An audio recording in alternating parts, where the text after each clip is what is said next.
Salut, eu sunt Alex și Video și bine v-am găsit la primul meu episod în această zi minunată să mă prezint.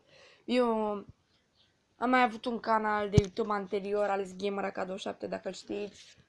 Acesta va fi noul canal, o să facem gaming, vlog, primele episoade vor fi cu gaming, o să filmez Angel of Stick 5, o să mai filmăm Block Strike, gen GTA, o să mai filmez și Minecraft, o serie.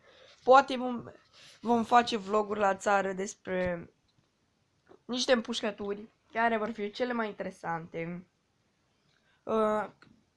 Episodul acesta a fost foarte scurt, am decât să mă prezint pe mine.